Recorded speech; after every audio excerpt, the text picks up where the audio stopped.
that Black History is not only a month, but it's 365, 24/7.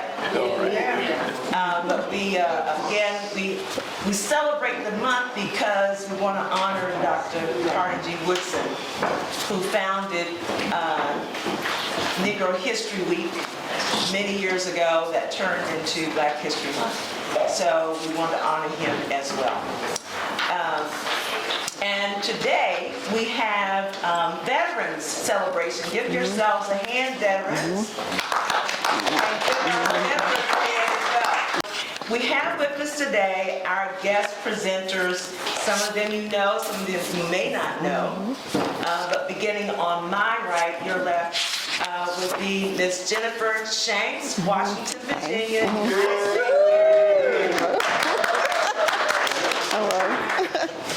And right in front of me, many of you know Mr. Deacon George Harrison. Woodville, Virginia, and he served in Korea. He's going to tell about his experiences. Both of them are going to talk about their military experience. And I'm going to ask him a quick question. 94.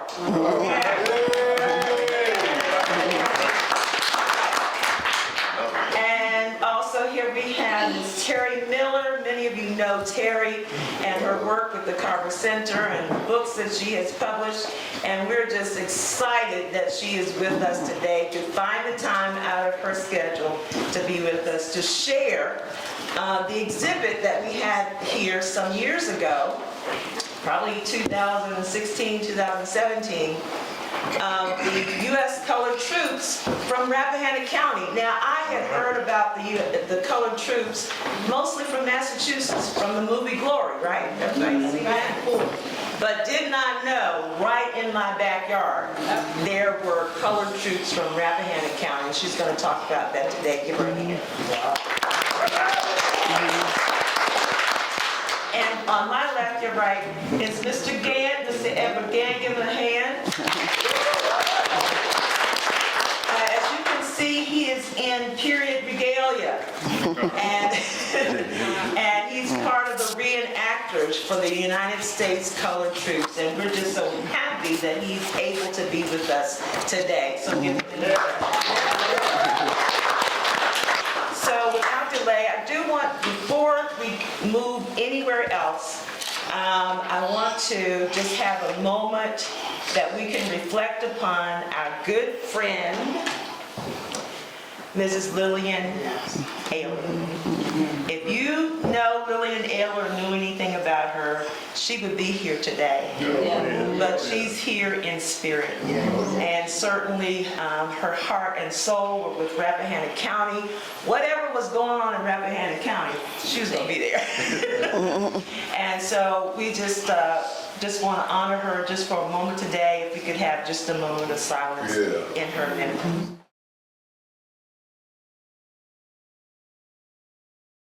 Hello, everyone. Good morning. It's good to see everyone. My name is Jennifer Shanks. I did volunteer to join the United States Air Force in 1995, April. Why did I join? At the time I was, I left school, I was working, but I was like, okay, Jen, what are you going to do? You need to do some more. So I ended up going to a volunteer to join the Air Force, and my brother had happened to have joined the Navy prior to that, so I was like, okay, let me just go in the Air Force, because Air Force is better than Navy. No. And so, I'm just playing. No, I'm just playing. But all services are great. But no, I ended up going to Lackland Air Force Base in Texas for basic training. It was a challenge. I remember asking myself, what am I doing here? Right? But in actuality, it was actually the best experience I could have, the best thing I could have ever done, especially, leading me to my current career. So after I left Lackland Air Force Base, I went to Biloxi, Mississippi for tech school. for information management. From there, I received my first orders, which was to Portugal and the Azores. So, you know, small town girl, and now all of a sudden I'm like, wait a minute, you're sending me to the Azores. So that, but you know, once I got there, you know, I met lots of people who, you know, I continue to have friendships with to this day. And that kind of like started my career off in information management. Believe it or not, my first job I was actually delivering mail, my first job, and then I moved over to records management from there. So after I left the Azores, my next duty station was at the Naval Warfare Center in Maryland. Now that was quite an experience. That was actually the first time that I had to work with all the different services. It was an explosive ordnance school, so it was quite an interesting, one of my most interesting experiences. Anybody that knows me, they knows that me and large bodies of water do not go together. And I had to actually go, because we had to kind of like check everything, the building, make sure it was secure. And one of the spaces where they had that large pool where they, you know, they taught the divers. So I was like definitely not trying to go into that area. But no, it was a great experience. And then from there, I went to Schriever Air Force Base, which was in Colorado Springs. Yes, that was a beautiful place. Had great experiences there. Anybody know that space, that particular base? You know, we did a lot with satellites, things like that. So that was great. And then from there, my last duty station was at the Pentagon, which was in September 2001, which everyone also knows is 9/11. Actually, I was supposed to have been in the building, but thankfully my assignment was delayed for about 2 weeks, so I was not in the building that day. But I was packing out, so I did see you know, what was happening before I actually reached the Pentagon. So that particular assignment was, of course, my, you know, how can I forget that day, right? It was very hard going into the buildings, you know, because, you know, they still had the flag up against the wall, you know. It was still, you could still see what happened that day, and you can, you know, even the smells and everything, and just, you know, talking to the people that actually was in the building that day, it was quite an experience, but, you know, it was rewarding because, you know, I met, you know, even more, you know, wonderful people that I also continue to have relationships with today. Were there a lot of other African American women in the service with you? Or? Yes, there were. Like actually, my first duty station, I remember, you know, I'd had troubles with one of my supervisors, and actually one of the higher ranking, she was a black female, she really stepped in and kind of took care of me, you know, to make sure that I was good. Every station I've been to, there have been lots of high ranking female, black female, whether it's officers or enlisted, who were there, you know, like paving the way for everyone else, you know. I never had, you know, any negative experiences outside of that one. It's always been positive. It's like your family away from your actual family. First, I'd like to say good evening. And I was drafted in the Army in July 16, 1951. I was drafted in there for 2 years, and I spent my 2 years. And I started out taking, first I should like to say, I left Rappahannock, Washington, Virginia, on the Trailway bus. I know back that time we didn't have much ways to travel, but that's the way we travel. And so I had to go to the Pentagon for a physical. And then from the Pentagon, I went to Fort Meade, Maryland. And after staying there for about 2 or 3 days, then I was shipped to Fort Indiantown Gap in Pennsylvania. And then I had to take my basic training And I went in for artillery training, and I got sick. And in my 6th week, and then I landed in the hospital for Valley Forge Hospital, and I was in there a lot longer than I expected. And I stayed in there for about almost, I hate to say it, almost about 6 months, but I wasn't sick that long. But you know, in the military, they does different at that time. They changed up now. So anyway, I had an exploratory operation, and I really didn't ever find out exactly what was wrong with me. So I got out there, and then I was shipped to Fort Dix, New Jersey for infantry training. So I ended up, I was there for that length of time, and then I got, after coming out of there, I had to take basic training at Fort Dix, New Jersey. And after finishing up there, then I was shipped overseas to Korea. So I only had 10 months to do when I left the States. So went over there, and I was like to say they found out I was a truck driver. That's the last job I had before I went into the service. So I got a job as a truck driver because they were kind of scarce in truck drivers. So I never forget, and it was a hard thing for me to realize that I had a lieutenant to direct me. I was delivering a bunker on one Sunday evening, and it was night when I had to go up to the front line to deliver this bunker. And on my way up there, and this lieutenant was supposed to be showing me how to get up there. And of course, at that time, when you're in the military, at nighttime, and especially when you're in a battle zone, quite naturally you wouldn't have no headlights on your truck. So this guy was backing me, and all of a sudden I didn't hear him. So after I got out of my truck, and I was going over, looked like about 100-foot cliff, and I could have got killed or what have you. But anyway, I survived it and came out. And when I got that truck off that hill, I said, thank the good Lord.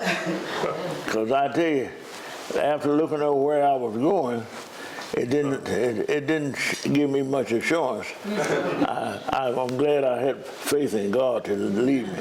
So anyway, I came out, and I got back, and after I did my 10 months, I came back to stateside, and I got out and came home.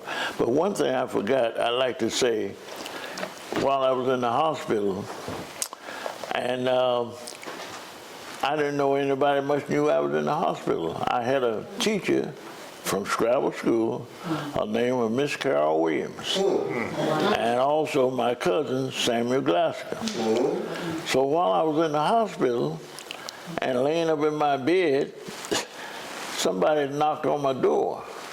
And I was wondering who it was. And what a surprise when I saw Miss Carol Williams, my teacher, and my cousin. That was really a surprise. And I will never forget that. And to think that she had that, and back that time, a lot of people didn't have knowledge to know. Going to Philadelphia or something like that, and places they had never been, they had to have, back that time, wasn't no GPS, they had to have a road map. So anyway, they found me, but when that knock came on that door, and I had to look up, who knew I'm in this hospital? But it was surprising enough to know that they sent me to see me. And I can't forget that. All right. All right. But like I said, I did them 2 years. I was glad I got that over with. I got a question on George. What come with the guy that was guiding you back? Did you run over him? That's what I was thinking. He's off the field. No, I didn't.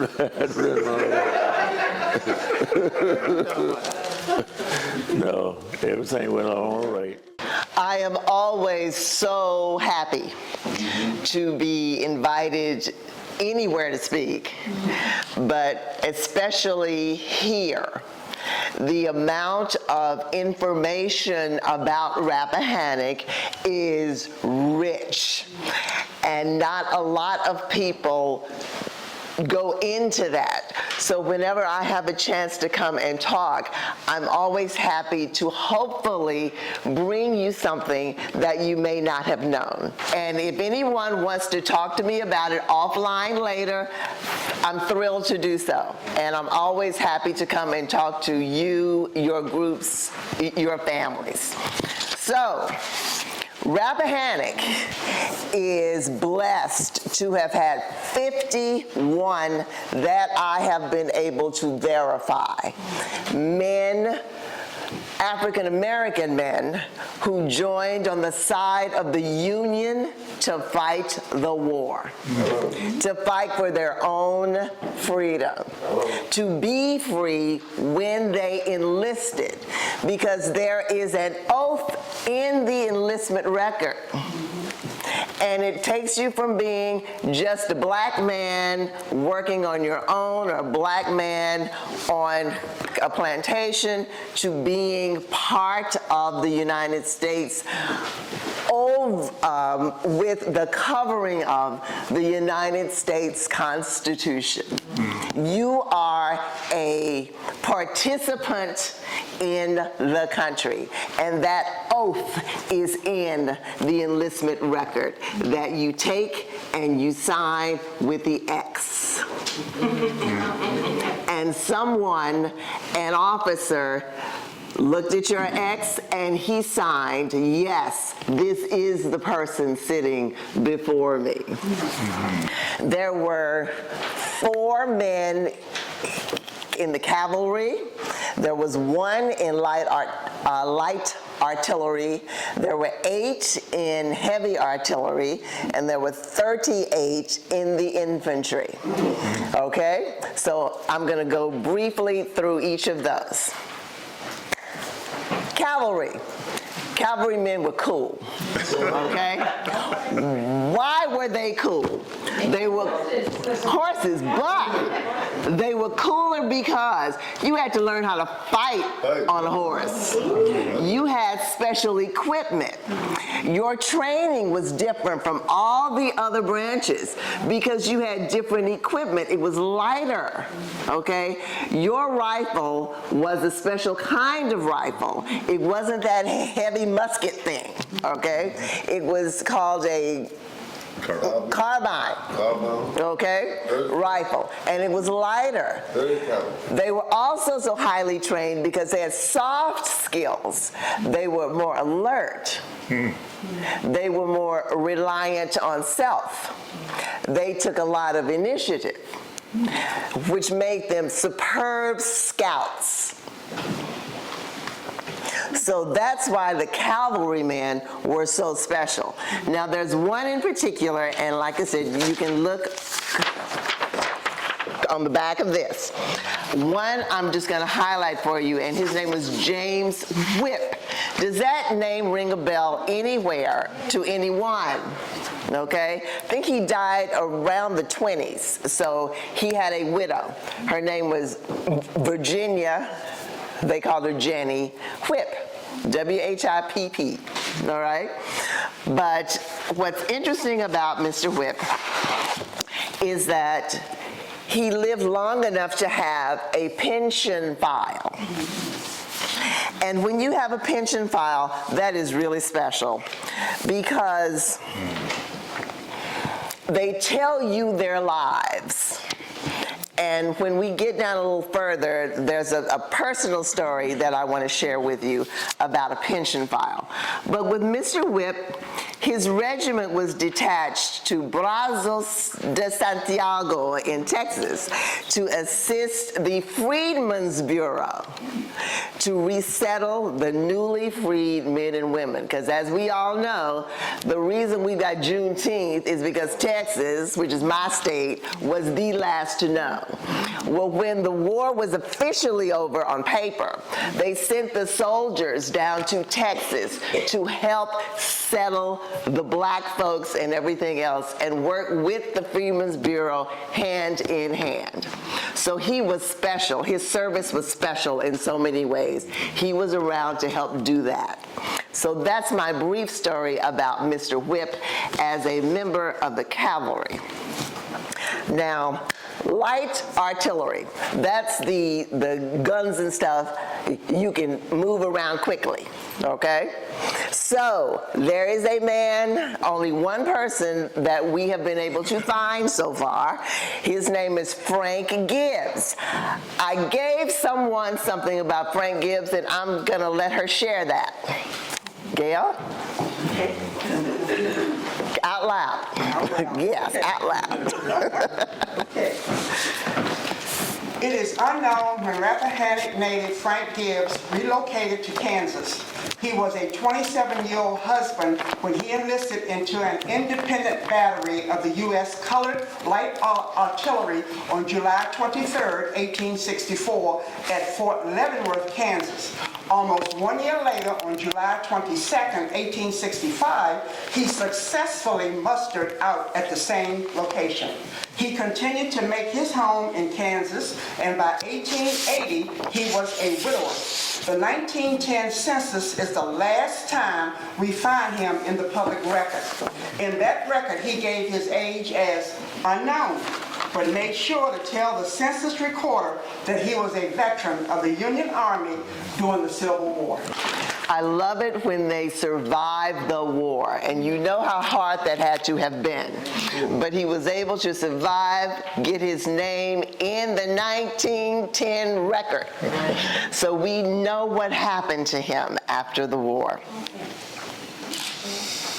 Heavy artillery. 4 regiments, 8 men. Yeah. Some of those names I know you've heard of. One that touched me in ways that I'm going to explain to you is James Grayson. Master P, will you read me that first line of James Grayson's pension file? James Grayson in his own words.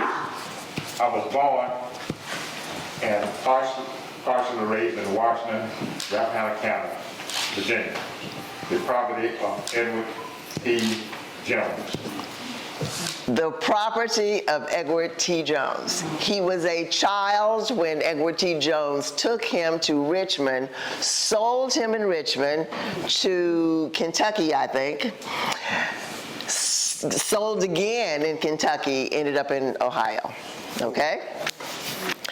Mr. Grayson, I was in the archives looking for people. And I don't know if you all have been in there, but there's this room that everybody goes to look at the files. And of course, you're watched very closely. That's a good thing, because you want those files preserved for others. So the file was tied together. I untied it, opened it up, and this photograph fell out. It was a negative-like photograph, and it was an old man. And so I stopped right there, and because it's not supposed to be a loose picture in a file. It's just not supposed to be there. So I stopped, closed the file, walked it over, and explained. And they said, okay, thank you. All right. So I read the file, And he talks about being a musician in his unit. He was a drummer. He was a little short guy. He was like 5'2", 5'3", you know. But he was the drummer. And they had given him a musician's pen. And he had also lived long enough so that he was ill, and he was actually in a veteran's home in Ohio. And they were processing his pension application. But I say that because I too have a 92-year-old living father who is a Korean War veteran. And I am in the process of doing his pension application. He had never applied for a pension. No one ever told him that he could. So one of the forms that had to be completed was, give us your personal statement of why you need a pension. And this is 2025. That was the same form, just typed differently from what I read in the files in the archives. Give us your personal statement. And so that line that Master P just read to us was the first line in Mr. Grayson's personal statement. We would have none of that information if it were not for good government workers. Say it again. And I shall in my closing. All right. Infantry. 38 men, all right? I've picked out 3 very briefly for the first 2, and I'm going to spend some time on the third one. There were brothers in there, Franklin and French Phillips. Franklin and French Phillips. And when I found their record, they actually enlisted at the same time on the same day. Franklin was 24, French was 21. And so they go off together and enlist. Franklin gets injured really badly. His eyes are torn to pieces. So he gets a disability discharge. In the midst of him getting that, he finds out that his brother, French, is also sick. French has tuberculosis. French dies. Franklin lives. Franklin was actually Franklin and French were free before they entered the war. They were born here. Their parents moved them to Pennsylvania. So they were free and chose to enlist. So with his younger brother deceased, Franklin is cared for by his family because he is blind by this time in both eyes.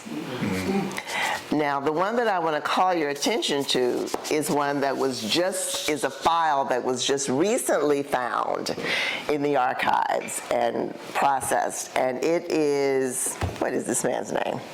Archibald Powell,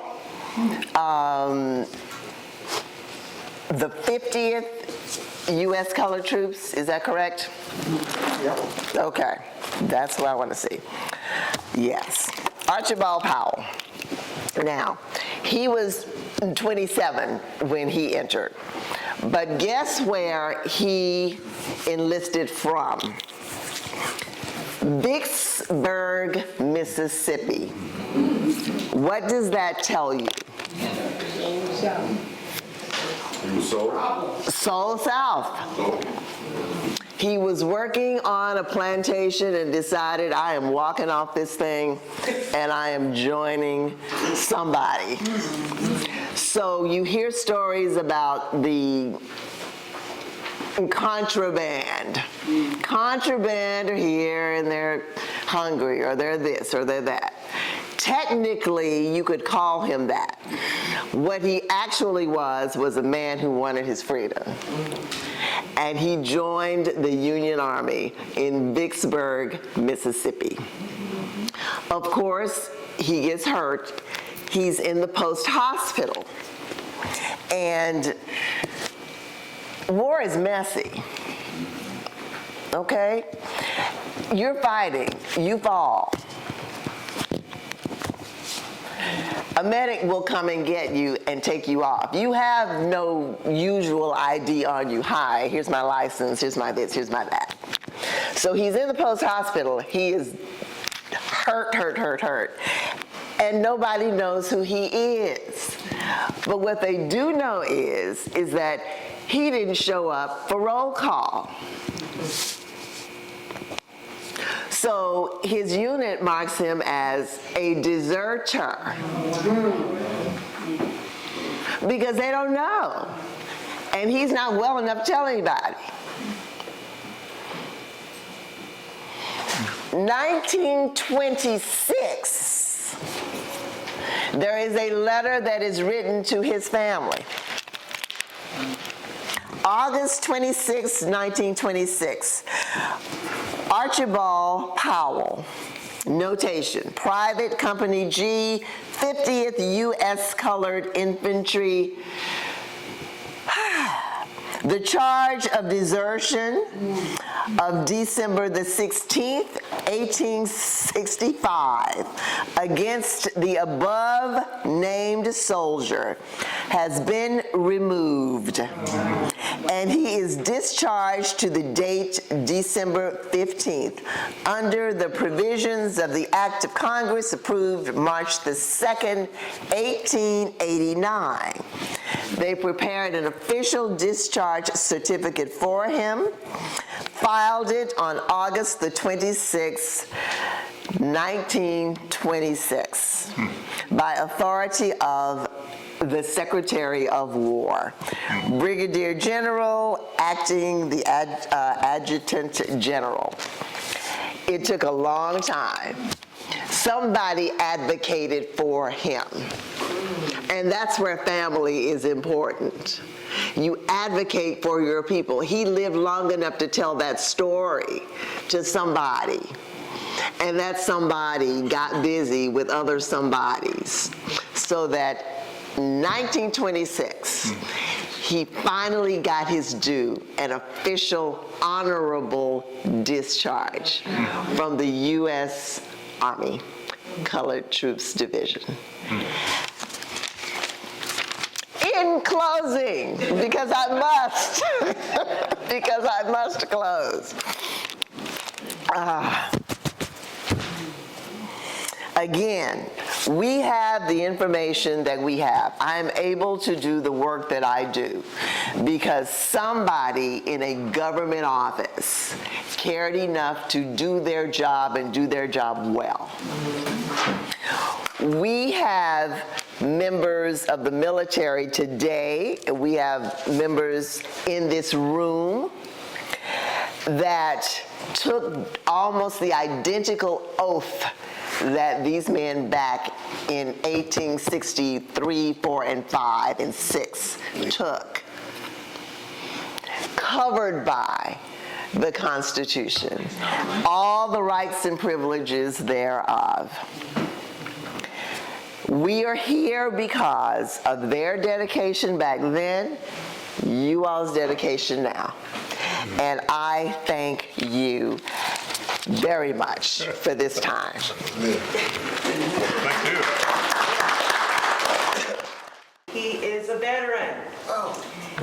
He hails from Maryland, educated in the public school system in Washington, D.C. And after graduation, he enlisted in the U.S. Army.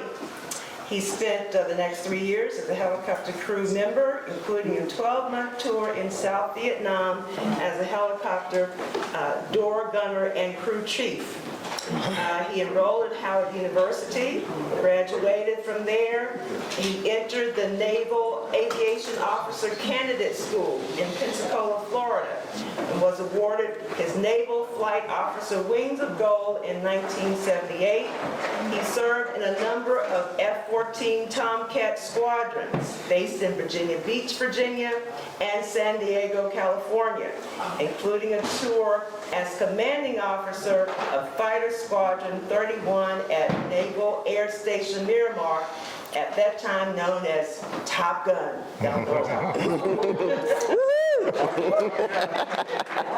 That's one of my favorite movies, too. Mine too. I feel Need for speed.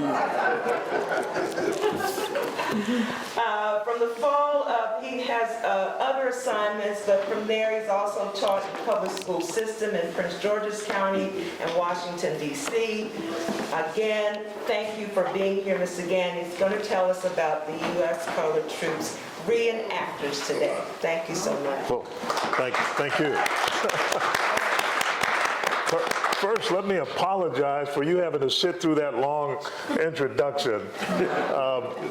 It was so long ago, I can't believe I did that stuff. Now, what I would like to do is like start off from Terry's presentation. She spoke about U.S. colored troops as it relates to Rappahannock County. I'd like for us to back away and talk about U.S. colored troops and maybe black soldiers in the early days of our nation's existence for a little bit, and then end up with speaking specifically about one particular U.S. colored troop unit, if that's okay. However, before I go to that, I'd like to pick up at the question that was asked about black soldiers in the Confederacy. What's the definition of a soldier? Because that becomes important. Exactly. When we talk about United States colored troops, we are talking about soldiers. They are cavalry guys, they're cannon guys, they are guys pulling the trigger on a weapon, shooting at another guy on the other side. And in my mind, that's the definition of a soldier. In the 1990s, American history became really fuzzy when we started to say, well, yeah, there were black soldiers on the Confederate side. Well, that's not the definition of a soldier. That guy didn't have a choice. He didn't escape, cross a river, go through a field, find a recruiter and sign up and say, I am here to volunteer. Someone said, I've been drafted, you are going with me. And, oh, by the way, he never trusted that guy with a musket in his hand or any weapon. That's a definition of a soldier. So every time I speak to a group, that question comes up about, well, what about the black Confederates? Well, we know that the Confederate legislature debated that issue back and forth all the way up until March of 1865, when they finally approved allowing black people, black men, to enter into the Confederate Army. By the time Richmond fell, there were 2 companies of black soldiers who had been training for a month, and the extent of their training allowed them to just get together and march up and down the streets of Richmond. Never were they in battle, never were they armed. In fact, there was a Confederate general in 1864 who proposed to Jefferson Davis, Lincoln has allowed black soldiers to enter into the Union Army. Let's allow black soldiers to enter into the Confederate Army. And oh, by the way, we can go farther. We can free the entire family, not just the individual. Well, Jefferson Davis and all of the other leadership of the Confederacy slapped him and said, shut up, don't bring that up again. In fact, tear up all of those papers. Fortunately, all of the papers weren't torn up because we know about it. So soldiers, probably not. The other thing that's missing is any record written by a Confederate leader, a Confederate sergeant, a Confederate private, who looked down the firing line and saw black soldiers shooting in that direction and said, hey, those black guys performed very well today. Or on the opposite, those black guys down there threw down their guns and ran away and left us here. No record that I have discovered yet. If you can find it, I would like to see it, because then I'll change my tale. We have cemeteries. Gravestones, United States colored troop soldier, fought in this battle, or this battle, this battle, this battle. We have records. There are records in the archives for 237,000 people who served with the United States colored troops. 237,000 sets of records. 237,000 sets of records who served with the United States colored troops. When I grew up, I had no knowledge of any of that. And in fact, most Americans had no knowledge that there were black troops at all until the movie Glory came out. So what I'd like to talk about is, who are these guys? This U.S. colored troops. To begin with, it didn't come into existence until 1863, because it required something important, and that was the Emancipation Proclamation that had a provision. Now you can enlist black men into the U.S. Army, where that had been forbidden since 1792 by a law called the Militia Act, 1792, that said only able-bodied white men can serve. But if you know American history, you know that black men served in every war. We even served before there was a Constitution. We served at the 1st Rhode Island Infantry during the Revolution, a unit commonly referred to as the Black Regiment. We served in the War of 1812. We served in every war, as we have always served, and we served admirably, in spite of people saying, well, you can't trust those black guys to be able to fight. We showed it in 1775, we showed it in 1812, 1815, we showed it in 1840, we showed it in 1865, we showed it in 1900, we showed it in 1944, but that question just keeps coming up, kind of like the question about black Confederate soldiers. But that's okay. You know, when that question comes up, that someone looks at me and says, well, maybe he's not going to perform well because he doesn't have what it takes. Tuskegee Airmen can't fly an airplane. 761st Tank Battalion can't operate a tank. Those black women in the 688, 6888 couldn't go over to France and get the mail moving where everyone else couldn't do it. That seems to come up over and over again. And fortunately for me, and fortunately for the generation behind me, there were black people who stepped up in spite of that negativity, and performed very well in every one of America's wars. So now let's talk about U.S. colored troops. Following the Emancipation Proclamation, now black troops can enter. Contraband camps, you heard mention of contraband, those were those huge places where black people left the plantation and said, if I can get next to the Union Army, I can live like I'm free. One of those big camps was right down there at Fort Monroe, near Hampton, Virginia. And believe it or not, there's a direct link between that contraband camp that was the largest community of African Americans in the country at the time in 1864, okay? The largest community of African Americans. It eventually gave rise to Hampton University. You know, we didn't grow up recognizing that that's connected, that there were people who were involved there. So anyway, contraband camps became a fertile recruiting area for Army recruiters. It was a source of pay. Okay, if you needed pay, because now you're no longer on a plantation enslaved, you now have to find your own food and take care of your family. So going into the Army was a source of pay, yes, and initially black soldiers did not get the same pay that white soldiers got. It was $3 less, and even out of that $10 that they got a month, the Army charged them for the uniforms. Okay, but that's okay. Fortunately, again, there were black men who stood up and said, I see what you're doing, I understand how you feel about me, but I'm going to do it anyway, and I'm going to succeed. And they did. They succeeded. So there were 175 regiments of black soldiers. The one you saw in the movie Glory was just one regiment that was formed early in 1863. Just imagine that there were 175 others. There were 14 14 cavalry regiments and 7 artillery regiments, or maybe I have that the other way around, okay, but they were a smaller number. I'm an infantry soldier. That's what the blue stripes mean on the uniform, and the bugle on top of the hat means that you're an infantry soldier. Most of the black soldiers in the U.S. colored troops were infantry soldiers, and they served almost everywhere that there was a Civil War battle. By 1864, they were part of Meade's army, moving down from Washington toward Richmond. 1864, they were part of the Army of the James, coming up from General Benjamin Butler's army from Fort Monroe, also headed toward Richmond. They were also part of the Army of the Mississippi and the Army of the Tennessee. Wherever there was a battle, there were black soldiers, and they distinguished themselves.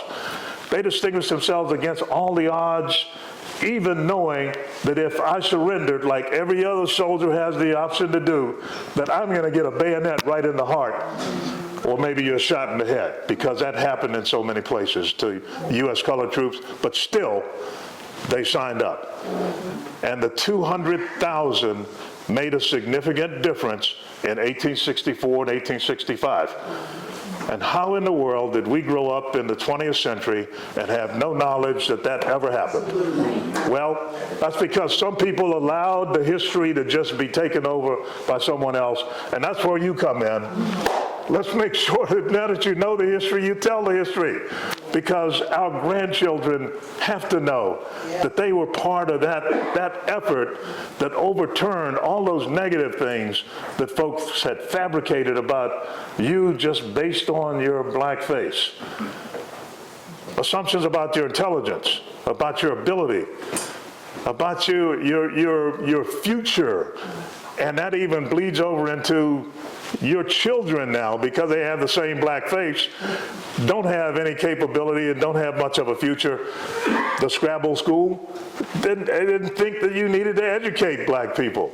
So some of that still exists. Some of that still exists. Some of the mindset. How do you counter that? Well, you counter it with preparation, education, determination. And those are the things that we have to put into our younger generation. But also, let them know that they come from a long line of survivors, come from a long line of technical folks. Even though they didn't go to Harvard, they knew just as much as any one of the other professors that came out of those universities. We come from that long line of folks. So now, let's get back to just one particular unit, and I'm only going to talk about this one particular U.S. colored troop unit because it was formed in Virginia. It was formed in Virginia. So when we grow up and we talk about Virginia's history in the Civil War, it's much more than Robert E. Lee and Stonewall Jackson and the 12th Virginia and the 13th Virginia Cavalry. There were almost 6,000 black men from Virginia who served in this uniform and fought for the preservation of the Union. And we should not allow that fact to be forgotten. That has to be part of the Virginia history, because we know that Civil War, sometimes the fracture goes right down the middle of this room, right down the middle of your town, and there are people on both sides of the Civil War. And for us to think that everyone in Virginia was rallying around Robert E. Lee and Stonewall Jackson without question, that tells the wrong story of history, because that's not an accurate story. There were people who fought for both sides. An example of that, first or second Battle at Bull Run, there was a 1st Maryland Infantry Regiment on the Union side, fighting against a 1st Maryland Infantry unit fighting for the Confederacy. There was an Alabama unit that was formed in Alabama and sent north to fight for the Union.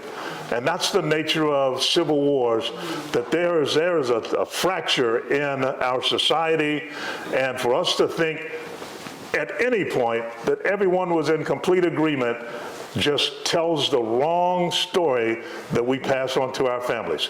So what we should pass on is, now that we went through that, now let's come back together and let's move on to make this place a much better nation for as many people as we can. Yes. So again, 23rd Regiment, U.S. Colored Troops, formed in Northern Virginia, out of men from Virginia and Maryland and Washington, D.C., fought with part of General Meade's army, pursuing Robert E. Lee in the Army of Northern Virginia all the way to Appomattox. After Appomattox, we were part of that group that was sent to Texas. And the arrival of that unit, along with other members of the 25th Army Corps, is what gave rise to Juneteenth, the Juneteenth holiday today. So the more I learn, the more I want to learn, but it adds to my sense of self. And I think that's probably what my generation, when we grew up, was lacking. We didn't understand it. We had that connection to greatness that preceded us. And thank you very much for the opportunity. I think I've talked too long. This gentleman has been here through all of that work, all of the restoration. And today, we felt it necessary to say thank you to Mr. James Alsbury.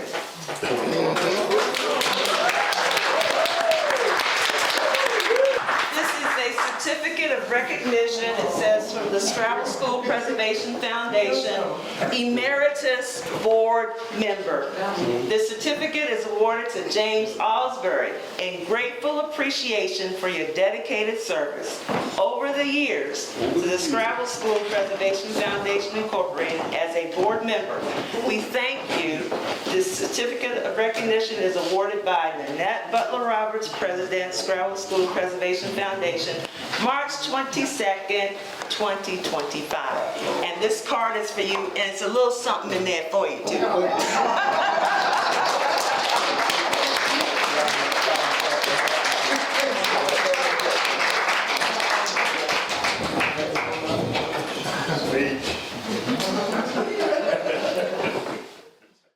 As I mentioned, we want to make sure that you're able to tell us about your memorabilia that you brought. So make sure that you get on this side. We're going to bring you up one at a time. Tell us what you brought with you and how you connected to those folks that you have a photo of. All right, this is my picture. This is from my time in the Marine Corps. This is my boot camp. From my boot camp, I went from boot camp to Vietnam. Spent 5 months in Vietnam, 13 months in the hospital. Operated on 5 times, 2 Purple Hearts. And the Lord blessed me to be able to come home. Okay, my name is Angela Dennis, and I'm representing my father, Robert Grayson Dennis Sr. He was in the Korean War. This is his picture from when they took him for their divisional book. They had like yearbooks. And I just found this yesterday. This is Dad with no hair. I've never seen him like that in his life. This is also the same picture that's here in the book that they gave as their memorabilia. And this is the ship that he went out to Korea. He did get a discharge early because my grandfather had a heart attack and he had a farm, which is across the field here. And Dad came home to do that, and then he ran my grandfather's store, drove a taxi cab, and drove a school bus and sold cars. But he also was in, like I said earlier, he and Deacon Harrison were born the exact same day, and we both went to Korea. So, thank you. This photo is when I went into the military. I went in from Washington, D.C. in 1950, right after the Korean conflict was started, and I stayed 3 years, and then I returned to Washington, D.C., where I've lived in Washington and Maryland pretty much since I came back. And I'm always, these pictures here, I was a tank driver when I was in Korea, and this picture here is General Lewis was giving me this little $1 button here. It was at a ceremony for my grandson. My grandson was being promoted from major to lieutenant colonel, and so anyway, this little dollar pin here was what he was pinning on me. It's a ceremonial thing. When a person is promoted from major to lieutenant colonel, they give them 5 letters that they can sign. You know, they're just ceremonial stuff, and that's what that was. Yeah, this was.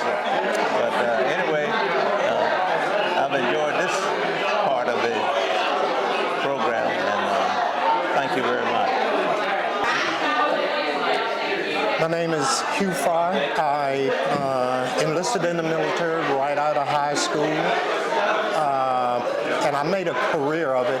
And this picture is, I have a lot of photos while I was on active duty, but they've been misplaced. But I did manage to hang on to this. This is from my retirement, and my wife of 36 years. And unfortunately, she passed in 2016. But this is my daughter, and she was all of 7 years old when I retired. So she's, people will tease her about being an Army brat, but she said, no, I know nothing about that. Because, like I said, she was only 7 when I retired. And that's about it. Like I said, I spent 20 years in the military, and I would do it all again if I wasn't so old.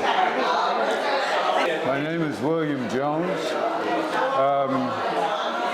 What I brought with me today was, this is my grandfather's helmet from World War I. We can find pictures of his draft card and other things through the archives, but he served in World War I. Like I said, this is his helmet. He kept it in the old meat house, so salt and everything have corroded it since then. But so the helmet, he was protecting him, but he was actually wounded in World War I because his regiment was assigned to the French. They didn't want the colored troops to do anything but they were trained and handle other tasks. He was assigned to the French and actually fought with the French and was wounded, was restored, or I should say was hospitalized in a French hospital. He remembered all those years, later, and so we've kept this. We do have photos of him in his uniform and other things, but I couldn't find those just before I brought it here today.